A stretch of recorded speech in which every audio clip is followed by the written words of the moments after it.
මනසින් අපි අරමුණු කරන්නේ මොකක්ද? අරමුණු කරන දේ අපිට ලැබෙනවා. හිතුවතුනි අපේ ජීවිතය තුළ අපි යටි හිත විශ්වාස කරන දෙයක් තියෙනව නේද? මම උදාහරණයක් කියන්නම් මගේ පැෂන් එක අනුන්ට දෙයක් උගන්වන එක නම් ඒ පැෂන් එක මත මම දැඩි ලෙස විශ්වාස කරන දේ තමයි මට ඒකෙන් මොකක් වෙන්න පුළුවන්ද? මට ඒකෙන් සක්සස් වෙන්න පුළුවන්. මට ඒකෙන් සාර්ථක වෙන්න පුළුවන්. මට ඒකෙන් මුදල් හම්බ කරන්න පුළුවන්. මම දැඩි ලෙස විශ්වාස කරනවා ඒ දේ. ඔබේ ජීවිතේ දැඩි ලෙස ඔබ විශ්වාස කරන්නේ මොකටද? ඒක තමයි ඔබේ ජීවිතේ රියැලිටි එකක් බවට පත් වෙන්නේ. ඇත්ත බවට පත් වෙන්නේ. ඔය ඩ්‍රීම්ස් කියලා කියන්නේ අපි. සමහරු කියනවා නේද ඔබට ඕක කරන්න බෑ. ඔබ මොකෙක්ද? හරි. ඊට පස්සේ අර එක එක දේවල් මනසට ඇතුළු කරනවානේ. ඔන්න ඔය අවස්ථාවේදීත් ඔබ ගැන ඔබට විශ්වාසය තියාගෙන ඉන්න පුළුවන් නම් ඔබගේ පැෂන් එක නැත්තම් ඔබේ රියැලිටි එක අනිවාර්යෙන්ම ඇත්තක් යථාර්ථයක් බවට පත් වෙනවා. මොකද ඒ අනුව තමයි සිතුවිලි ඔබ නිර්මාණය කරන්නේ. ඒ අනුව ඔබේ යටිහිතේ නිර්මාණය කරන දේ තමයි ඔයාගේ රියැලිටි එකේ අත්දැකීම් බවට පත් වෙන්නේ. උදාහරණයක් කියන්න. දැන් ලෝකේ ප්‍රසිද්ධ ඇක්ටර් කෙනෙක් ඉන්නවනේ මේ ෂාරුක් ખાන් ඉන්දීය බොලිවුඩ් සිනමාවේ.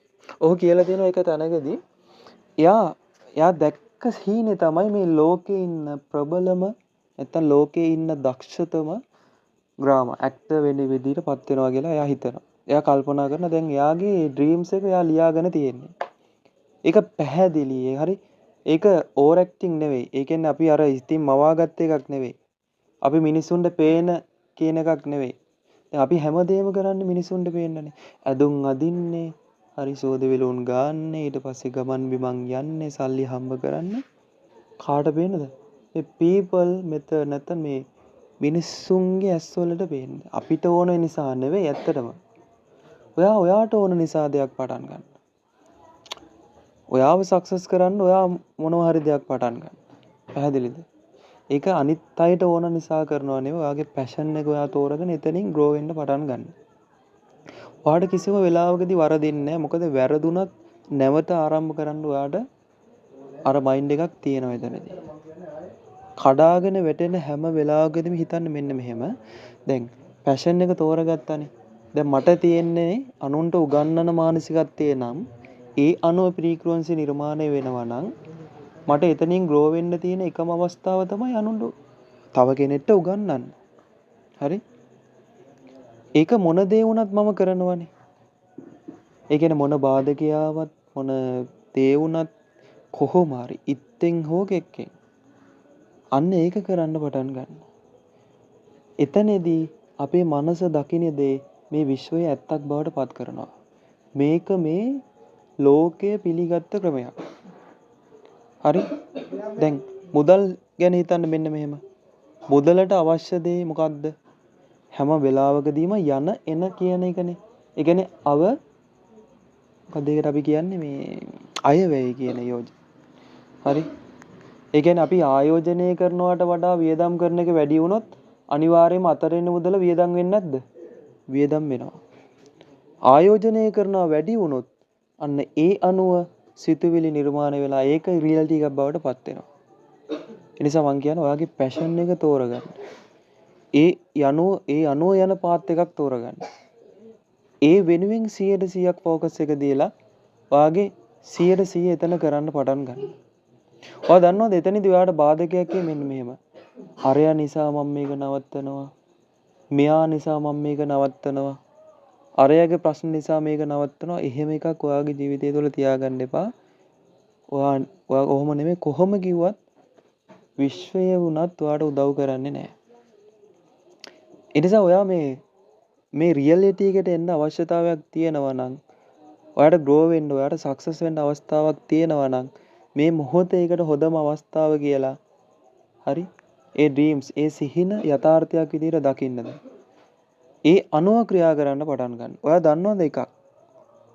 දැන් බොහෝ මිනිස්සු සාමාන්‍ය සාම්ප්‍රදායික විදිහට ජීවත් වෙලා අවසානට තමන්ගේ ජීවිතය අහවර කරනවානේ. එහෙම කෙනෙක් නෙවෙයි කියන එක ඔයා හිතන්න ඕන. ඒ කියන්නේ මම හිතන්නේ මම සාම්ප්‍රදායික විදිහට කෙනෙක්ට උගන්වන්නේ නැහැ. ඒකෙන් ඔබට යම් කිසි දෙයක් උගන්වනවා කියලා. ඒක තමයි මගේ පැෂන් එක. හැබැයි මං සාම්ප්‍රදායිකව හිතන්නේ හැමෝම හිතන විදිහට මං හිතන්නේ. එහෙම වුණොත් ඔයාට grow වෙන්න හරිම ලේසි. ඔයා දන්නවද ඒක කතාවක් මෙන්න මෙහෙම එකක් තියෙනවා. ඔයා දන්නවනේ සියටල් කියන පරිසරවේදියා ගැන. ඔයා දන්නව නේද? සියටල් කියනවා එක තැනකදී තනකොළ ගහකට පවා ජීවියක් තියෙනවා. ගස් වලට පවා ජීවියක් තියෙනවා. ඒක මිනිස්යාට සම්බන්ධයි. එහෙමනම් අපේ පීක්‍රොන්ස් එක මේ පරිසරයට ලබා දෙද්දී ඒ අණුව තරංග නිර්මාණය වෙලා අර රියැලිටි එක ඇත්තක් වෙන්න පටන් ගන්නවා. ඔයාලට පේන්නේ ඒ දේ. ඒ කියන්නේ මට යන තැන පේන්නේ ටීචින් උගන්නන දේවල්. හොඳම උදාහරණේ තමයි ඔයා දැන් ওই Facebook එකේ TikTok එකේ ඉහළට පල්ලෙහාට සර්චින් කරලා බලනවා නේද? බලද්දි ඔයාට අවශ්‍ය දේ එන්නේ. ඒ කියන්නේ ඔයා හිතන්නේ මියුසික් මොනවා හරි දෙයක් සර්ච් කරොත් ඔයාට එන්නේ මේ දේවල්. පැහැදිලිද? ඔයාගේ මනසින් දකින්න දේ තමයි ඇත්තක් වෙන්නේ. ඒ නිසා මනස කියන එක ඔයා ප්‍රෝග්‍රෑම් කරගන්න පැහැදිලි චින්තනයකට. එක දෙයකට දැඩි ලෙස ફોකස් කරන්න. ඔයාට දැන් money attraction, love attraction කියන්නේ අන්න ඒ දේ තමයි. මම කලින් වීඩියෝස් වලදී කතා කරලා දිනවා කොහොමද මුදල් ආකර්ෂණය කරගන්නේ රස රහස් පිළිබඳව පහළ ඩිස්ක්‍රිප්ෂන් එකේ link තියෙනවා ඔය ගිහින් බලන්න ඒවා. බලලා නැත්නම් අනිවාර්යෙන් බලලා මේ වීඩියෝ එක බලන්න එන්න. හරි දැන් ෆැෂන් එක ඔයා තෝරගත්තා කියන්නකෝ. ඔන්න දැන් එක පාත් එකක් තෝරගත්තා. දැන් ඔයාට මේ පාත් එකේදී යද්දි තේරෙන මේකට මාර විදියට කැපකිරීම කරන්න ඕන. මාර විදියට grow වෙන්න මිනිස්සුන්ගේ ප්‍රශ්න දරා ගන්න ඕන, ප්‍රොබ්ලම් වෙනවා, money මේ හැමදේම ට්‍රෙස් එකක් වාට ගන්න එපා. ඔයාට එක්ස්පීරියන්ස් ඕන ජීවිතේ. පැහැදිලිද මම මේ කියන එක? ඒ කියන්නේ එක්ස්පීරියන්ස් එක තමයි ඔයාම ගොඩනගන්නේ. හැම වෙලාවකදම එක්ස්පීරියන්ස් එක ගන්න. ඒක ඇගඩ ගන්න. හරි?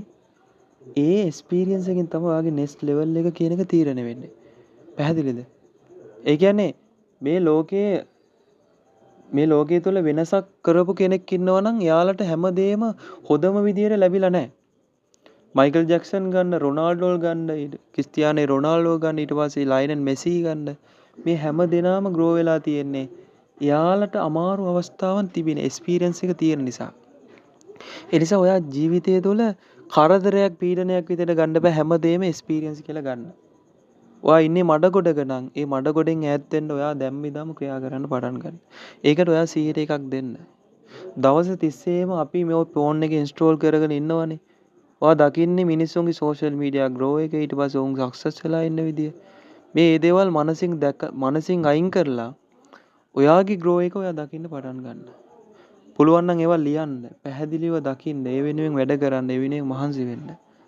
එහෙම කරොත් ඔයාට මෙතනදී අර next level කියන තත්ත්වයටපත් වෙන්න පුළුවන්. එහෙම නැත්තම් විශ්වයෙන්වත් ඔයාට ආශිර්වාදයක් ලැබෙන්නේ නැහැ. මං අවසානයේ ටික යෝජනාවක් ඔයාලට කරන්නද? අවසානට කරන පළවෙනි සහ අවසාන යෝජනාව තමයි ඔයාට සක්සස් වෙන්න ඕන නම් ඔයාට බෑ ෂණික නූර්ලස් වගේ දිය වෙලා යන්න. එහෙම ෂණික නූර්ලස් වගේ හැදිලා ඉන්න බොහෝ දෙනා ඉක්මනින්ම කඩාගෙන වැටෙනවා.